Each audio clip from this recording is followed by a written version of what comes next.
Então, irmãos, esse é o tema que nós temos para hoje. Quero mudar uma visão bíblica do processo de mudança. Pode passar o próximo. Eu quero convidar vocês a pensar um pouquinho, porque mudança acontece na vida de todo mundo, não é? Então, quando a gente olha para este cidadão aí, conhece o cidadão, né? Neymar Júnior, jogador de futebol. Tem uma foto da infância dele ali e agora uma foto um pouco mais recente. Quero propor essas 3 perguntas. Pense aí. O que mudou na vida dele? Mudou para melhor?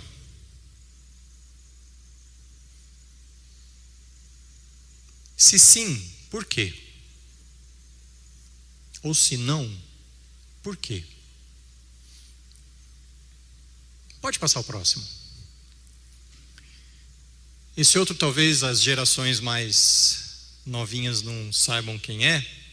O Laerte Coutinho, cartunista, chargista, bastante conhecido pelos desenhos publicados em jornais de grande circulação no Brasil. O que mudou na vida dele?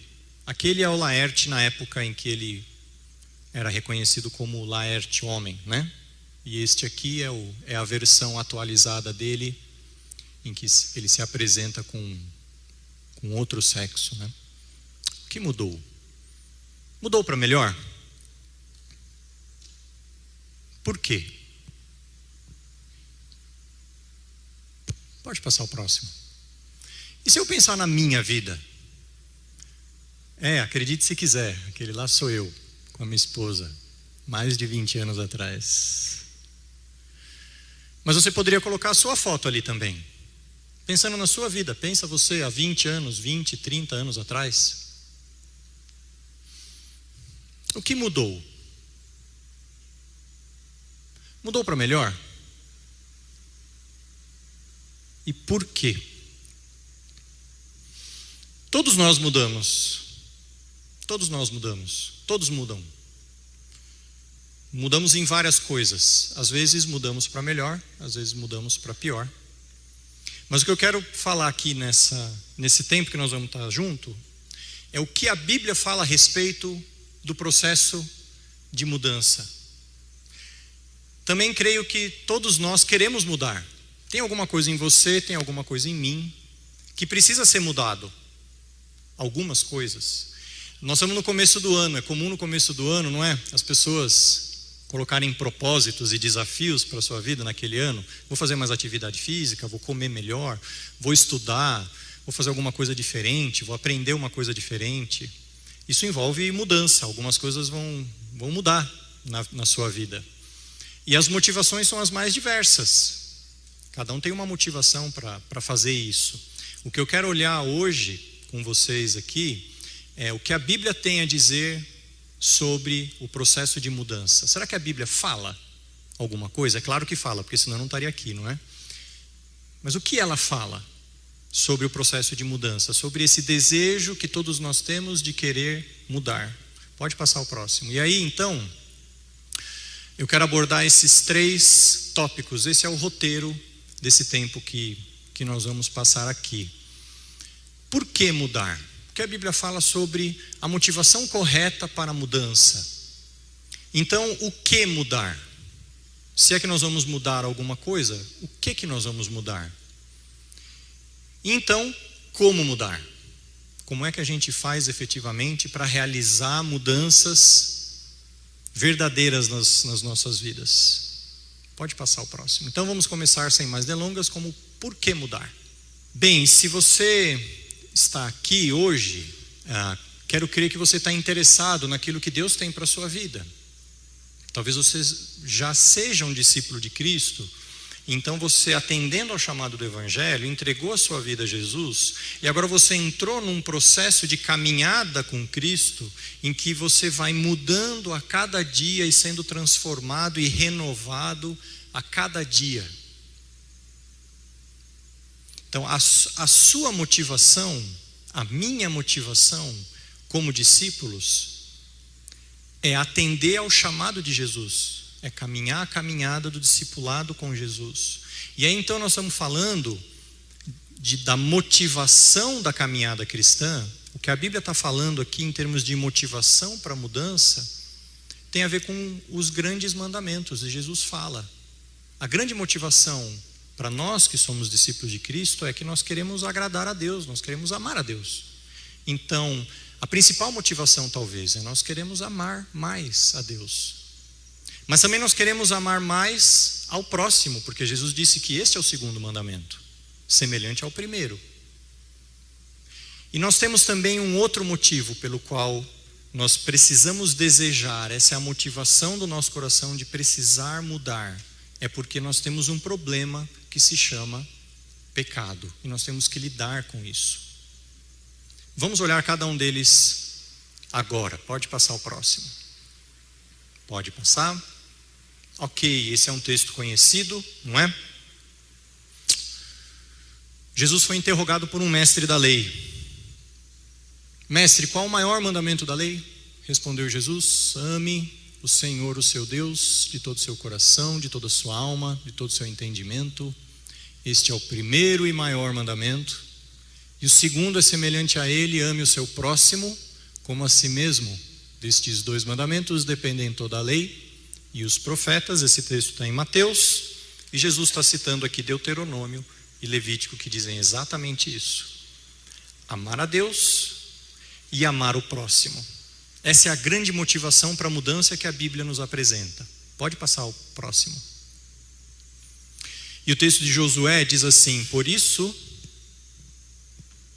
o que está dizendo ali? Dediquem-se com zelo a amar o Senhor. Existe um esforço da nossa parte em amar a Deus.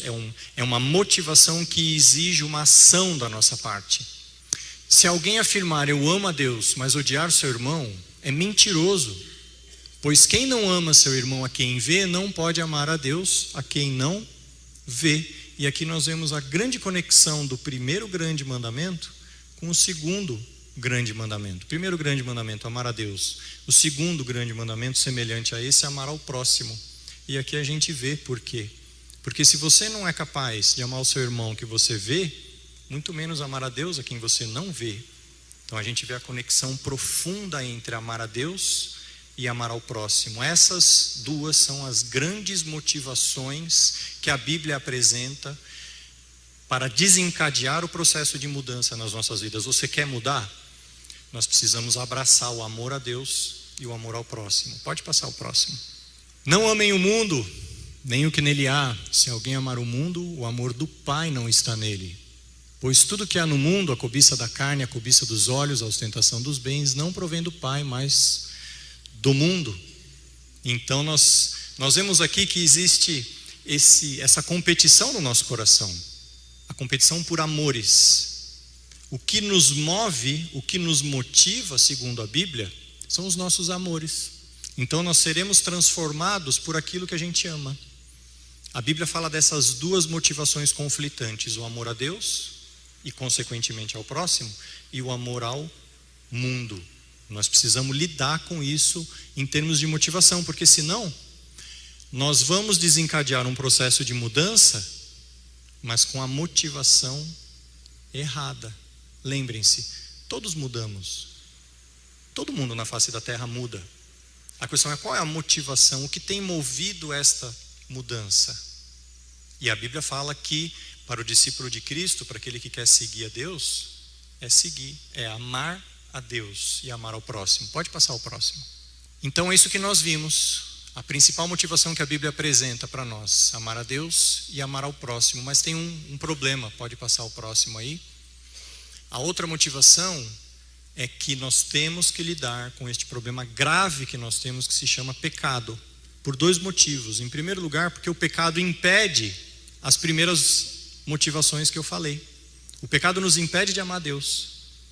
O pecado nos impede de amar o próximo. Então ele já sabota a motivação correta para a mudança nos nossos corações. Então nós precisamos mudar, porque nós temos que lidar adequadamente com o nosso pecado. E além disso, a Bíblia nos diz que o pecado causa morte. O pecado é morte para as nossas vidas.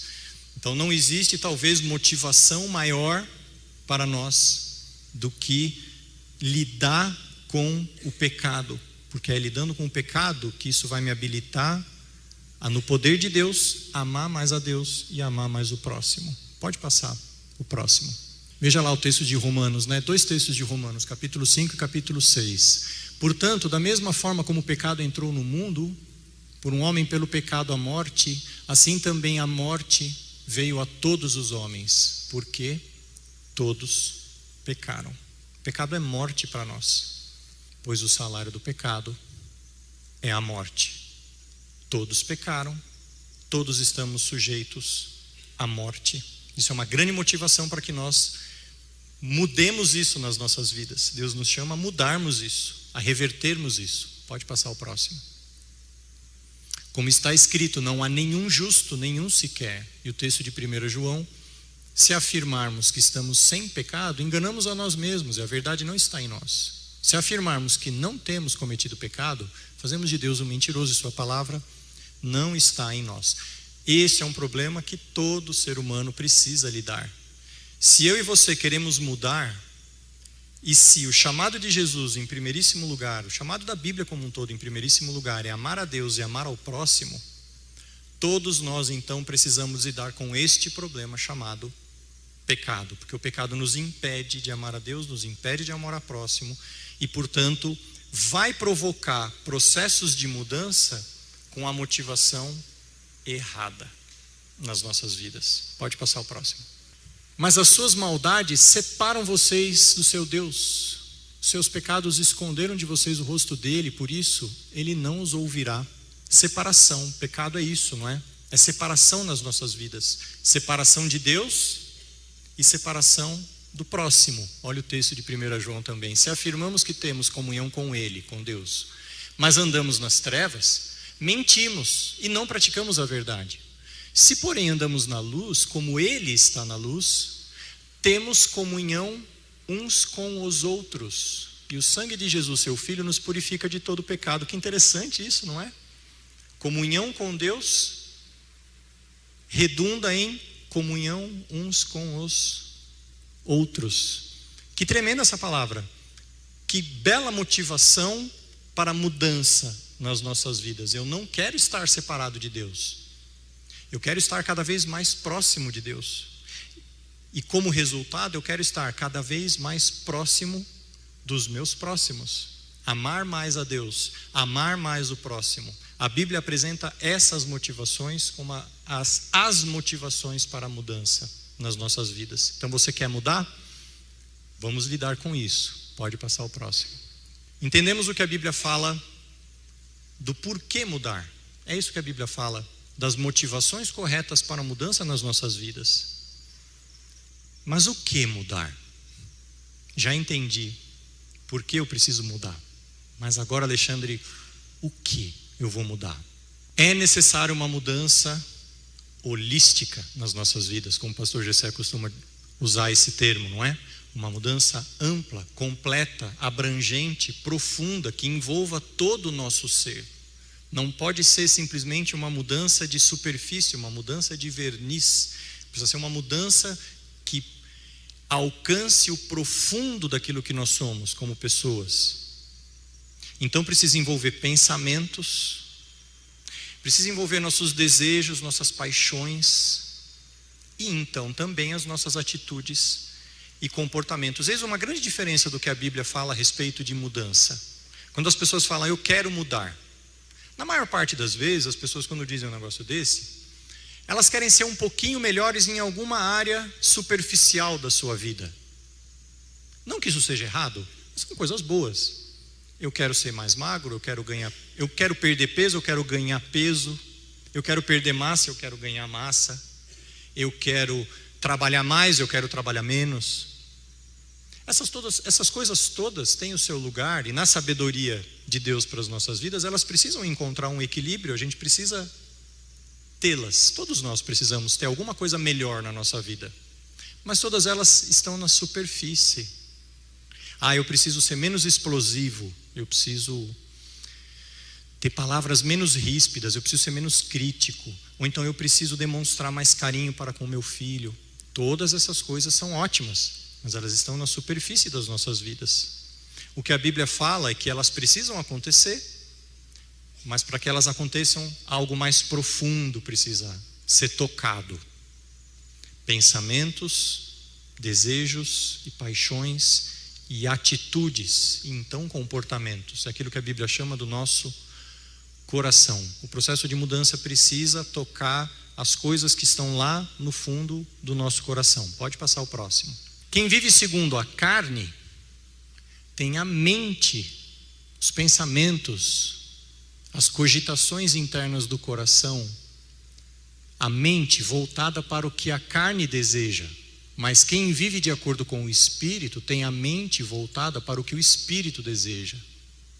A mentalidade da carne é morte, mas a mentalidade do Espírito é vida e paz. Os nossos pensamentos, o lugar dos nossos pensamentos. A Bíblia fala que precisa haver uma mudança aqui, para acontecer uma mudança. Os nossos pensamentos precisam mudar. Gálatas 5:24. Os que pertencem a Cristo Jesus crucificaram a carne com as suas paixões e os seus desejos. Tem a ver com aquilo que nós amamos. Os nossos amores precisam mudar. Você quer mudança verdadeira, duradoura, profunda, significativa na sua vida?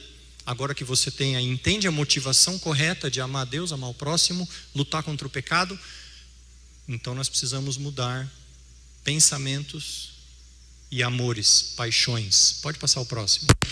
Gálatas 5 ainda. Ora, as obras da carne são manifestas: imoralidade sexual, impureza, libertinagem, idolatria, feitiçaria, ódio e muitas outras coisas semelhantes. Eu os advirto, como antes os adverti, que os que praticam estas coisas não herdarão o reino de Deus. Então há certamente muitas coisas das nossas práticas, nos nossos comportamentos, que precisam ser mudadas. E a Bíblia apresenta isso como as obras da carne. Aquilo que a nossa natureza, o nosso homem, naturalmente produz. As palavras que automaticamente saem da nossa boca, os gestos que automaticamente a nossa mão vai, os caminhos que automaticamente os nossos passos seguem.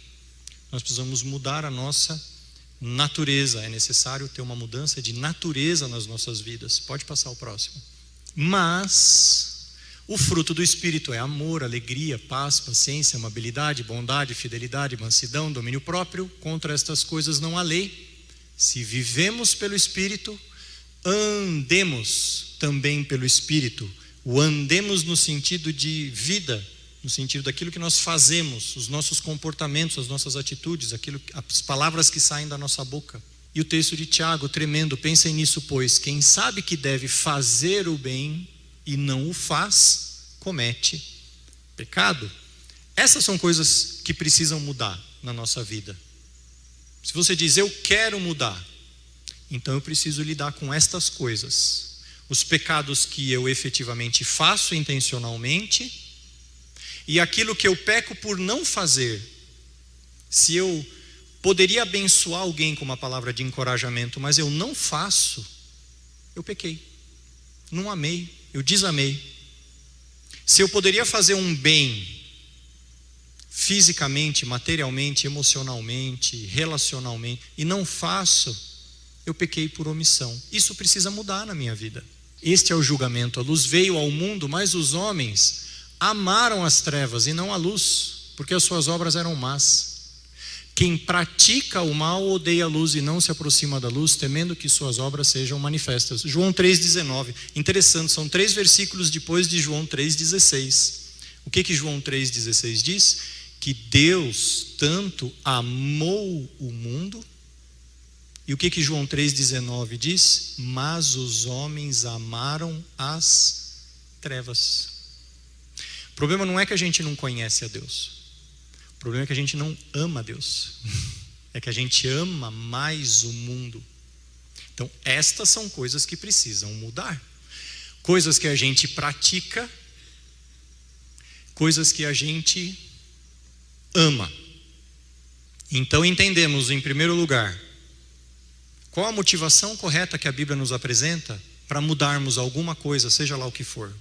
Agora nós vimos o que a Bíblia nos fala sobre o que precisa mudar: pensamentos, desejos, amores e atitudes, práticas, comportamentos. Tá bom, Alexandre. Mas e como? Como mudar? Esse é o texto que é o fundamento para o como mudar. Se alguém está em Cristo, é nova criação. As coisas antigas já passaram, eis que surgiram coisas novas. Mudança. Mudança. Eu quero mudar? Eu quero mudar com a motivação correta. Eu quero mudar aquilo que a Bíblia me fala que precisa ser mudado na minha vida. Eu preciso estar em Cristo. E nós vamos ver já por quê. Romanos 12, 1 e 2. Portanto, irmãos, rogo-lhes pelas misericórdias de Deus que se ofereçam em sacrifício vivo, santo e agradável a Deus. Este é o culto racional de vocês. Não se amoldem ao padrão deste mundo, mas transformem-se pela renovação da sua mente, para que sejam capazes de experimentar e comprovar a boa, agradável e perfeita vontade de Deus. Esse é um tremendo texto de mudança. E é um tremendo texto de mudança que fala de mudança de pensamento, fala de mudança de amores, desejos, e fala de mudança de experiências de comportamento. Como que a Bíblia fala nesse texto que isso pode ser verdade? Se ofereçam em sacrifício vivo, santo e agradável a Deus. Este é o culto racional de vocês. Então, em primeiro lugar, se vai acontecer mudança, como que essa mudança vai acontecer? Essa mudança vai acontecer como um ato de adoração a Deus, como um culto. Por isso que apenas quem está em Cristo pode ter novidade de vida, porque é apenas a partir da obra de Cristo por nós é que este culto pode acontecer na minha vida. Por quê? Porque o pecado criou separação entre mim e Deus. Mas Cristo derrota o pecado e se torna justiça no meu lugar, para que eu possa novamente ter acesso a Deus.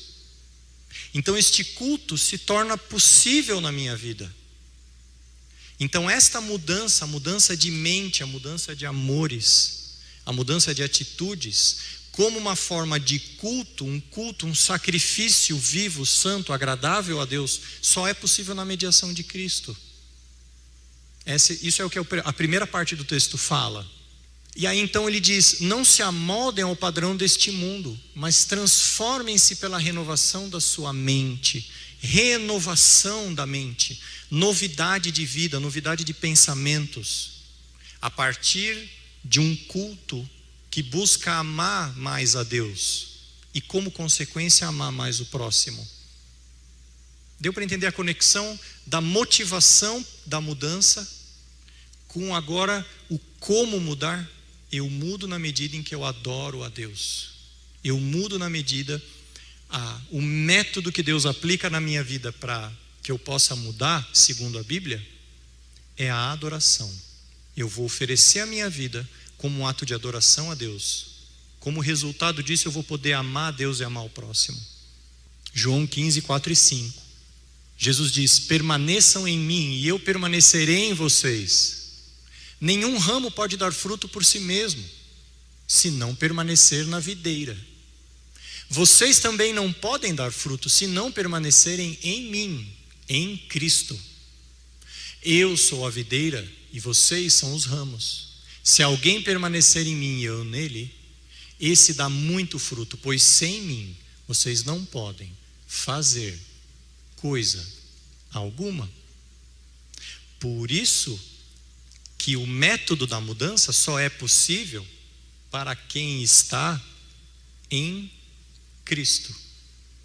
É possível surgir coisas novas para aquele que está em Cristo, porque Cristo é a videira.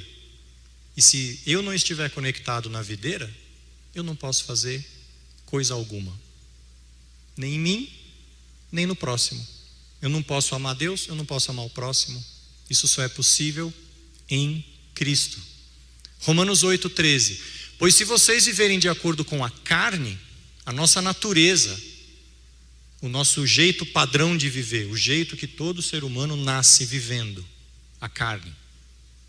Se vocês viverem de acordo com a carne, morrerão. Mas se pelo Espírito fizerem morrer os atos do corpo, viverão. Amar a Deus e amar ao próximo e lutar contra o pecado. Essas são as duas motivações para a mudança. Se eu viver conforme a carne, eu vou morrer. Mas se pelo Espírito eu fizer morrer os atos do corpo, as obras da carne, aquelas de Gálatas que nós vimos, aquilo que precisa ser mudado, pode ser mudado. Como? Se pelo Espírito fizer morrer os atos do corpo. E essa figura é muito ilustrativa para nós. O que são os atos, as obras da carne? É aquilo que nasce do meu coração naturalmente pecaminoso. E o que reina no meu coração naturalmente pecaminoso? O meu ego, sou eu mesmo. A mentalidade da carne, como Romanos acabou de dizer. E a partir de um coração cheio de mim mesmo, o que aparece como fruto? Está lá, as obras da carne. Tudo aquilo lá. Tudo aquilo lá que nós somos chamados a mudar. Que nós precisamos mudar. São as coisas que nós precisamos mudar nas nossas vidas. E como que isso acontece? Pela transformação da nossa mente. O nosso coração, mudança de pensamento, de paixões, de amores. Algo que acontece lá dentro do meu coração. Como que isto é possível? Como um culto agradável a Deus, que só é possível na mediação de Cristo, porque agora o meu coração está crucificado com Cristo.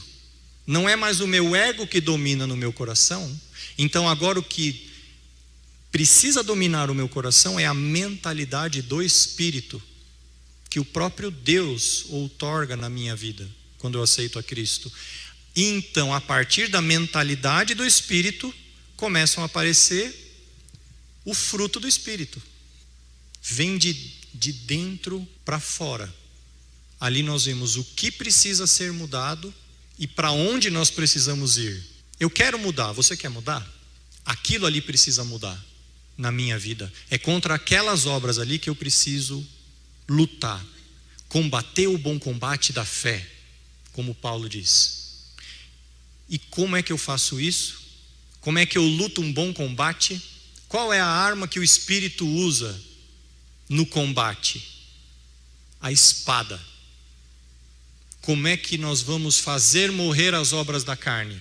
Usando a mesma arma que o Espírito usa, que é a espada, que é a palavra de Deus. E aí então nós temos o texto de Efésios. Se você tiver com a sua Bíblia aí, eu convido você a ler esse texto, porque esse texto é muito rico para nós. Versos 22, 23 e 24. Quanto à antiga maneira de viver, vocês foram ensinados a despir-se do velho homem, que se corrompe por desejos enganosos. 23. A serem renovados no modo de pensar. E 24. A revestir-se do novo homem, criado para ser semelhante a Deus em justiça e santidade provenientes da verdade. E a partir do verso 25, ele começa a dizer como que esses 3 versos acontecem na prática. No verso 25 ele diz que nós devemos abandonar a mentira e falar a verdade. No verso 26 ele vai falar que nós devemos abandonar a ira. No verso 28 ele vai dizer que nós não devemos roubar. No verso 29 ele fala que nós devemos mudar o padrão das palavras que saem da nossa boca. São exemplos práticos de como que os versos 22, 23 e 24 se aplicam no cotidiano da nossa vida. O que os versos 22, 23 e 24 dizem? O verso 22 fala sobre despir-se do velho homem. O verso 23 fala sobre renovar o modo de pensar, Renovar a mente, aquilo que vai dentro do nosso coração. E o 24 diz: revestir-se do novo homem. Despir-se do velho homem no 22, renovar a mente no 23, revestir-se do novo homem no 24. Abandonar as obras da carne, fazer morrer as obras da carne e cultivar o fruto do Espírito na nossa vida. Como que isso acontece? Estando em Cristo, com a mentalidade do Espírito, num ato de culto e adoração a Deus no meu coração. Então ele aplica isso à mentira. Eu devo abandonar a mentira, me despir disso, e eu devo falar a verdade. Eu não deixo de ser um mentiroso quando eu paro de falar mentiras.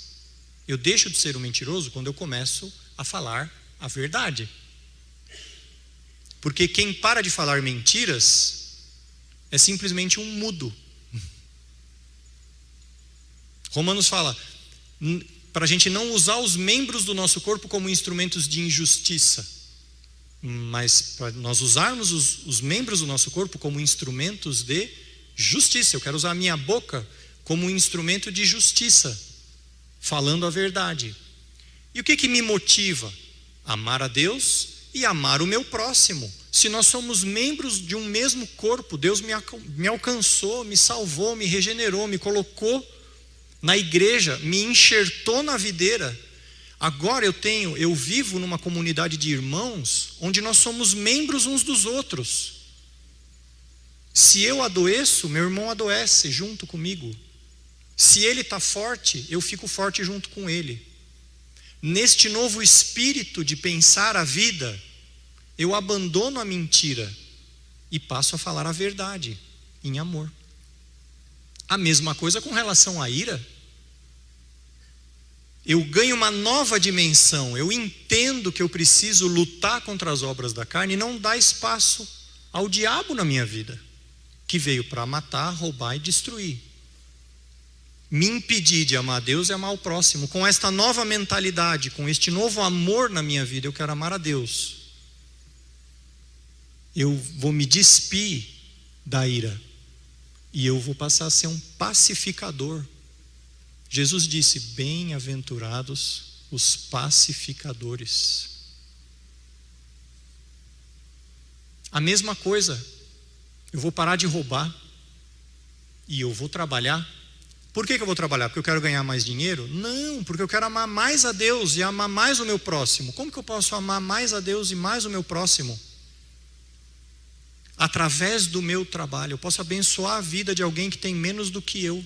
Esse é o chamado desse verso, inclusive. Aquele que roubava, não roube mais, mas trabalha para quê?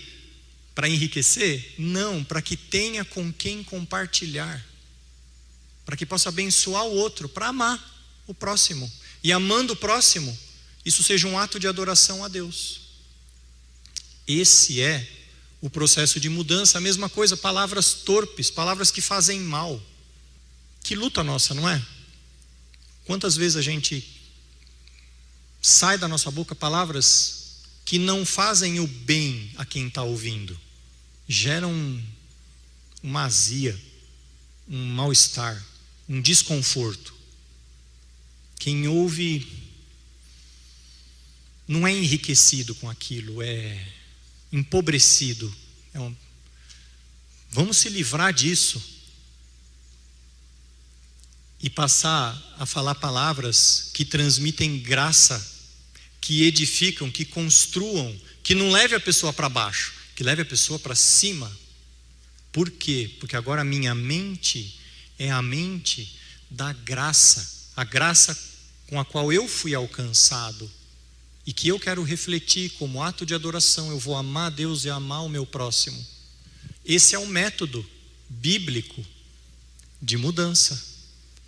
Despir-se, renovar a mente como um ato de culto a Deus, sendo habitado, mais cheio do Espírito Santo que o próprio Deus concede a mim.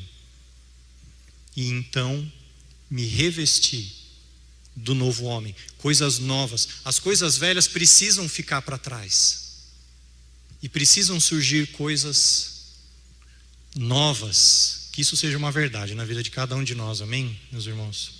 E muito interessante como é que Deus trabalha isso nas nossas vidas, não é? No cotidiano, essas coisas aqui que eu acabei de falar para vocês, elas não são tão simples assim. Porque quando o calo aperta, o homem natural, as obras da carne, quando você leva uma fechada no trânsito, quando a sua esposa acorda de mau humor, quando o irmão da igreja decepciona você, quando aquele colega de trabalho puxa seu tapete, naturalmente saem palavras que edificam, ou começa a desencadear um processo de luta no seu coração. Não sei se você, mas se você é como eu, a Terceira Guerra Mundial está declarada no meu coração quando essas coisas acontecem. Um cabo de guerra começa a ser tensionado.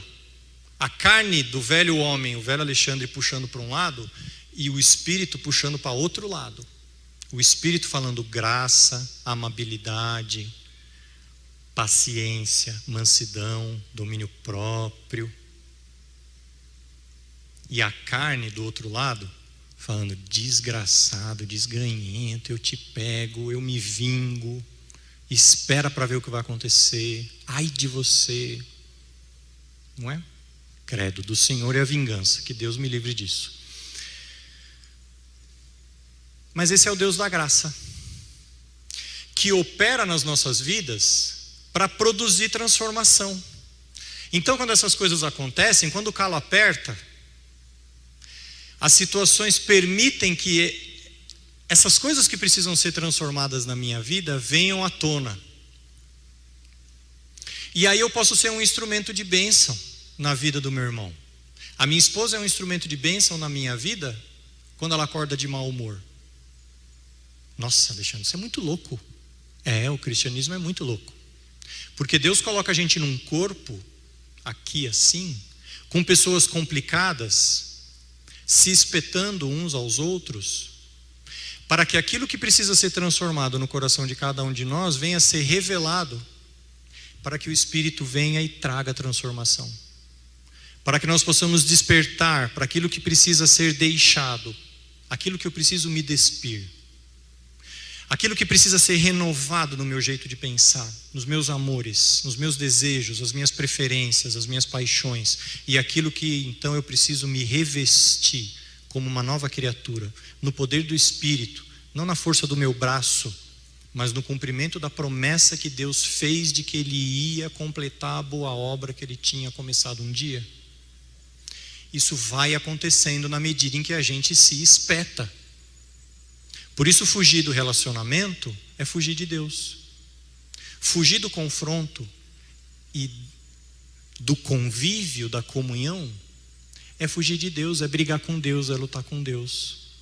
E esse livro traz uma dinâmica dessa coisa acontecendo de uma forma muito interessante. Ele coloca lá em cima o calor, situações que causam desconforto, quando o calo aperta, quando a coisa não sai do jeito que a gente queria.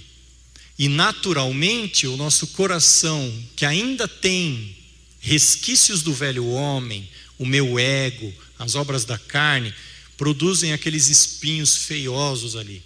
E muitas vezes, num primeiro momento, a nossa reação, ela não é boa, ela é ruim, ela é caracterizada por obras da carne. A palavra que sai da minha boca nesse momento não é a palavra que edifica, é a palavra torpe. Aí neste momento o Espírito lança a luz e fala: olha o velho homem, olha uma obra que precisa ser crucificada. E aí nós olhamos para a cruz, e na cruz nós temos um Redentor que viveu a vida perfeita que eu não poderia ter vivido, e que eu não vou conseguir viver aqui, mas Ele conquistou essa vida por mim, e no poder dEle, Ele me concede o Espírito para transformar aquilo que só Ele pode mudar na minha vida. Então, renovando a minha mente, o próprio Espírito de Deus, olhando para a cruz, eu olhando para a cruz, o Espírito de Deus traz o quebrantamento, o arrependimento, o poder inclusive para deixar tudo aquilo que é de espinho e me renovar a minha mente e começar a me revestir do novo homem. E aí, renovando o coração a partir da mediação da cruz, começam a aparecer novos frutos. A palavra deixa de ser torpe e agora podem ser palavras que edificam. Eu posso falar, irmão, aquela palavra naquele momento eu não reagi bem. A palavra que saiu da minha boca naquele momento não foi uma palavra que edificou a sua vida, não transmitiu graça à sua vida. Me perdoa. Me perdoa.